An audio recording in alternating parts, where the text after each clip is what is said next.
100% happy. Let's do another quick pull onto the motorway. Should do. Holy moly!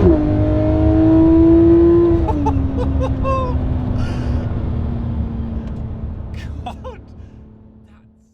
As the title of the video says, I have brought a Porsche GT3 RS 991.1 to be exact. From all of the cars that I've owned so far, this one feels the most right.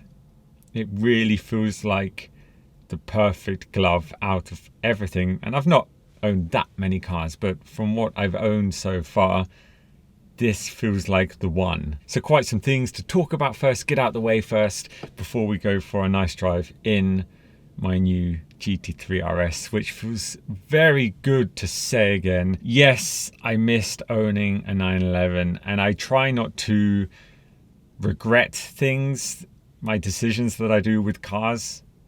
I try to look at it from a positive way and learn something from it. But I have to admit, and it hurts a bit to say this, that I do somewhat regret buying the GT4 RS. It turned out to be the wrong car for me. Yeah, that always hurts a bit because I did lose a bit of money with buying a brand new car and selling it within 2 months. And just to clarify, with me changing cars, up till now I've actually changed car the last couple of years once a year. Actually nothing crazy. I know it can seem like more, but now with the GT4 RS, yes, I had it only for 2 months and I sold it to buy this. So what I'm going to do first, before we get into my new GT3 RS, I'm going to give a quick, honest review of my GT4 RS and why the car wasn't for me. So long story short, not to bore you all with my GT4 RS story, I had driven it before. I bought the car, as you all know. I had the press car from Porsche Switzerland, and I had such a good memory with that car on the system pass. And at the time, I was very obsessed with the engineering behind the GT4 RS, and it really was this race car for the road. And basically, I figured out 3 weeks ago that the car was not for me after I drove it to Austria. From Zurich to there, it's like 3 hours. I very quickly realized then that I didn't want to keep the car. I start with the positives, and that is it's an amazing car. It's really a crazy race car for the road, and the engineering behind it is just next level. It's such a special car, but it really is a second car. I want a car that I can really use a bit for everything. I want it to be extreme, and I want it to be loud and exciting, but it also needs to be somewhat usable. It's so loud inside. You have the airbox right behind you here. So it's so loud, and it's been recorded at 120 decibels right behind your head here. This is extreme. So basically anything above 80 decibels can damage your ears and lead to long-term hearing loss. This is a real thing. I spoke to many people about it the last couple of weeks, people that specialize in hearing and hearing loss. And it started to make me quite worried. So basically in the end I had a choice. Do I drive my GT4 RS with earplugs? I tried it. Not fun at all, because I felt that on the road wearing earplugs is not that safe. And also if I want to talk to the camera, you can't really hear your voice. So it's a very weird situation to be in. If you're on the track, fine, whatever. And after driving the car hard for a couple of days, I honestly had quite severe headaches, and my right ear went numb. 3 days after driving my GT4 RS hard, I had struggle hearing in my right ear. Now, I should say that everyone has different hearing, of course. This is just my experience. Some people are actually fine with it. So I have quite sensitive hearing. I always have had. And with those two things combined, the fact that on the motorway, it's constantly loud because you have open air vents here. So you have this wind noise constant in the car on the motorway. And combine that with the airbox. After the 3-hour trip to Austria, it was very exhausting. Also because of my dog, some of you know I have a small Dachshund. He's with me most of the time. And when he was sat next to me in the GT4 RS, he was absolutely frightened. Like, I could barely touch the throttle. As soon as you go past a certain point on the GT4 RS on the throttle, the airbox opens, and he was absolutely terrified. So it was a combination of all of these things that just didn't work for me at all. The car was not really usable, and if my dog was with me, I had to drive so slow because it was so noisy inside. And so I thought, okay, how am I going to do these road trips I want to do in the summer? Driving down to the south of France, which is, 8 hours, to Italy in the GT4 RS, when I was already completely uncomfortable and exhausted after 3 hours to Austria. So that's the main reason that I, sadly, but also not so sadly, because now actually I have what I feel is the best car that I've ever owned so far. And I say sadly because I sold the GT4 RS so quickly. I did lose a bit of money.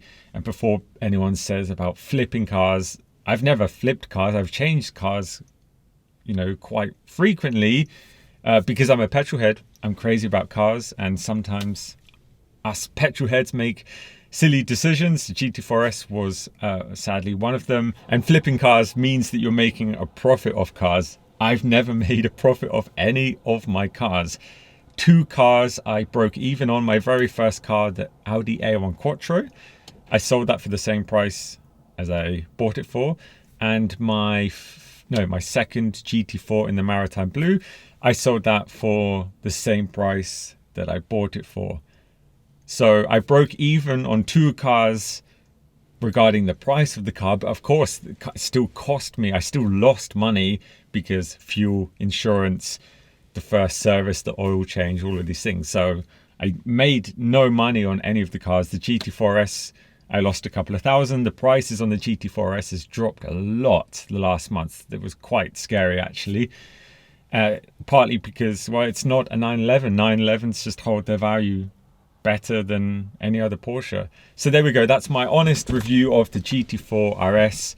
And if I had a choice again, I would go for a 718 Spider RS. I've now been driving this for the last week, trying to keep it secret, which has been really hard. And as I said, I've never felt so at home in a car before. The 991.1 GT3 RS has always been actually my favorite GT car, and I don't know why I didn't buy one before. I just got sucked into this new car thing, and maybe thinking that I need to buy new cars or have new cars as a YouTuber, but this is where my heart has always been. And the moment I sat in it, it just felt right. The first drive, it felt perfect. I'm enjoying this more than my 992 GT3. That's the honest truth. It's the most beautiful, in my opinion, the most beautiful Porsche GT car made to this day, the 991. And I don't believe there will be ever a more stunning Porsche GT car than this. There would be more crazy and more like epic and active aero and more events. It will be that kind of coolness, but there will never be a more beautiful Porsche GT car than the 991 GT3 RS. That's my opinion anyway. I think it's one of the best out there. This car was way ahead of its time for things like magnesium roof. It has 4-wheel steering, carbon fiber wing, carbon fiber bonnet, carbon fiber arches. This car is incredible, and the gap between the Porsche 991 GT3 back then and then this, the GT3 RS, is huge. Whereas now my previous Porsche 992 GT3 and between the GT3 RS, feeling wise, I feel like was not that big. Visually, yes, you have the bigger wing and vents and so on, but it didn't feel that much difference. I feel like this is really something of its own, and hence why I decided to buy one, because I just currently think it's the best Porsche GT car to buy. But it was meant to be. As someone made an offer on my GT4 RS 2 days before this came up for sale. So I brought this privately off a local guy that's had it since new.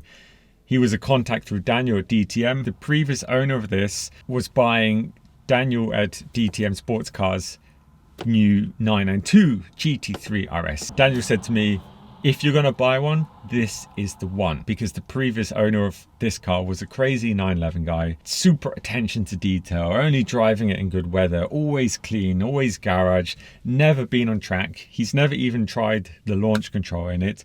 Super nice spec. I always wanted one in GT Silver, and he's owned it since new. Some of you will know it's not easy to find a nice 911 GT3 RS anymore. A lot of them have been tracked heavy and a bit abused. Yes, they were made to be driven hard, no question, but still, you don't want to buy one that's spent thousands of kilometers on track, in my opinion. But that's that out of the way. I'm so excited to have this car and to find also one at the same time that I sold my GT4 RS for the spec that I would have always wanted. Completely over the moon.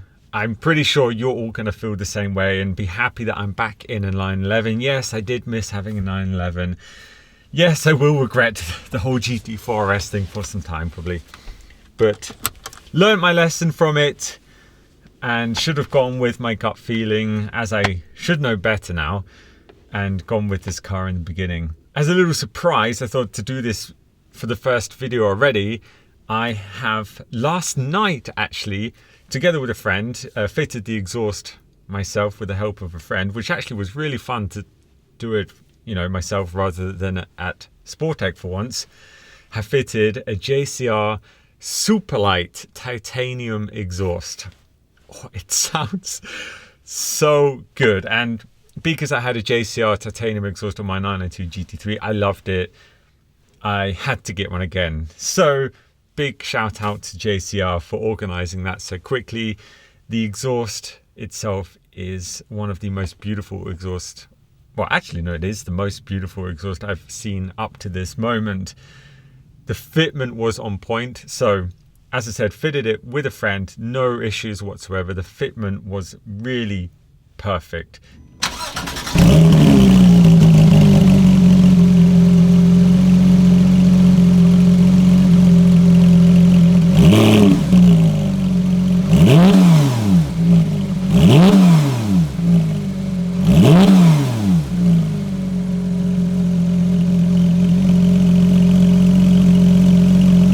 Finally in the right car, which was very nice. And when I drove in out, I was honestly just smiling the whole time. I feel so at home in this car, and I missed hearing exhaust sound so much. Even if you would put an exhaust on the GT4 RS, yes, it would sound nice on the outside, but because of the airbox is so loud, you will never hear the exhaust, and I missed it so much. I did briefly think about getting a 992 GT3 again, but there is a 992.2 coming out, so that wouldn't make sense to get a 992 now. And also, I've kind of done it. And honestly, I feel more at home in this. First impressions are, I'm enjoying this more than my 992 GT3. And I love that it's a bit more analog. The wing, the shape of the 901, as I said, timeless, forever. In 100 years, this will still look amazing. It will still look beautiful. It will still look like a true 911. It's been so hard keeping this a secret the last couple of weeks, because I really wanted to show you what I really wanted to do content with it, because it's just making me so happy. And yes, the plan is to really keep this now at least until the end of next year, maybe longer, because I can't think what else I would want now, honestly. My first feeling is just love this car in every single way. Now with the JCR titanium exhaust,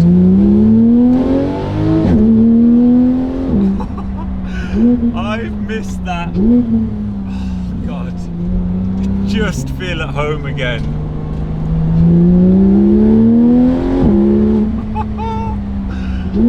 Feels so good to have exhaust sound back. As much as I loved the GT4 RS intake sound, I really did. It was epic, but after 2,000 kilometers, I just felt, okay, you can really shut up now. And I just, after 2,000 kilometers, missed exhaust sound. I missed that high-pitched screaming titanium.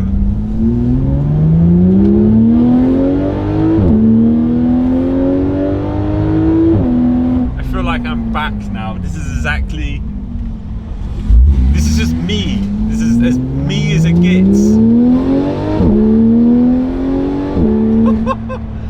So I've not pushed the car yet. Not that I'm pushing it that hard, but since I put the exhaust on last night, I just drove it home very normally. Wow. JCR, you have done really quite a special job with this exhaust. Another small detail to share with you all, I've got so many plans for this car. So, exhaust, as you know, and I have changed two other things on this car, which maybe you may or may not have recognized. So first of all, well, second of all, after the exhaust, took the car to Sportec, suspension setup, fast road setup, lower, some really nice added camber, which looks amazing on the 991. You can really play with the suspension on this. So nice amount of camber. The front wheels sit into the wheel arches with the camber. Car feels amazing. Steering is just on point. So thanks to Sportec, as always. They are the guys I take my cars to do the suspension setups always. And another thing I've changed last night. So on the wing, on the end of the wing, you have these plates. And I always thought something looked a bit off.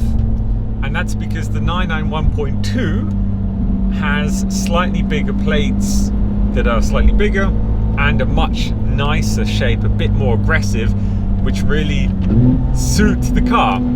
So a week ago, I also ordered the side plates from a 991.2 GT3 RS, and they fit their direct replacement. This is a genuine Porsche part.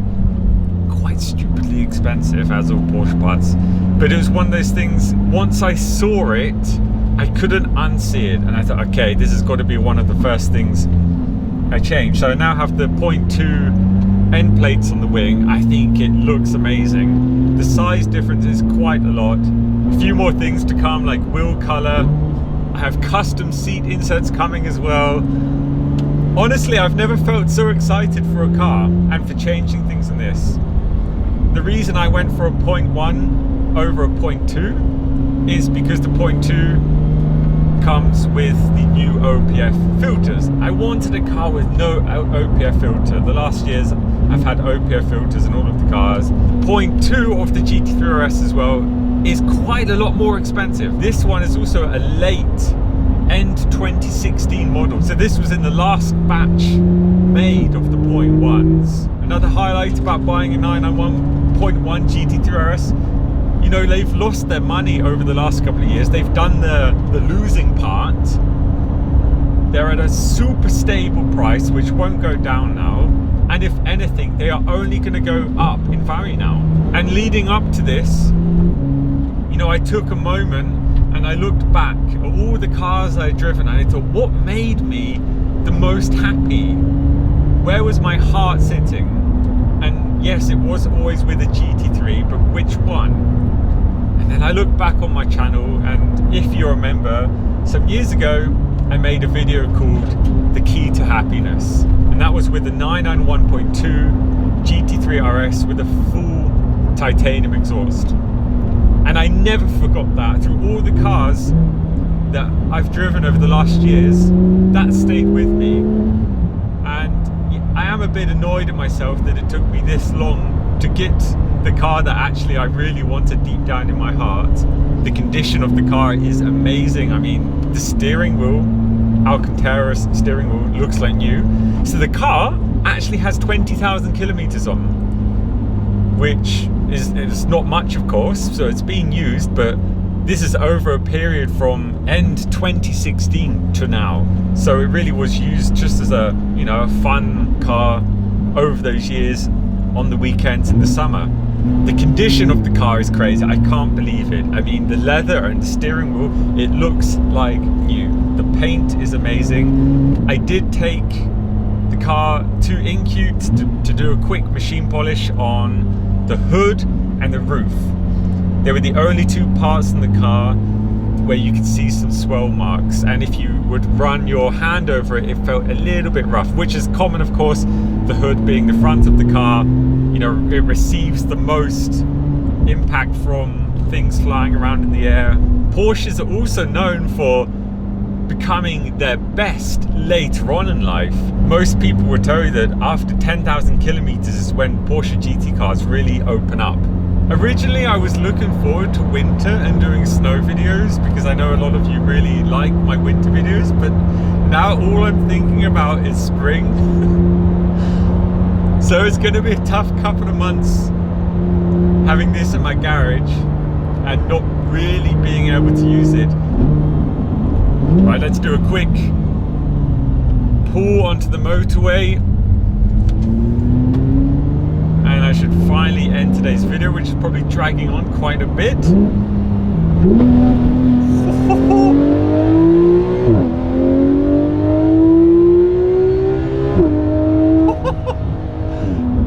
Yeah, that was 8,500 RPM then. That, my friends, was a sound. That was the sound I missed and I was looking for. 100% happy. Let's do another quick pull onto the motorway. Should do. Holy moly.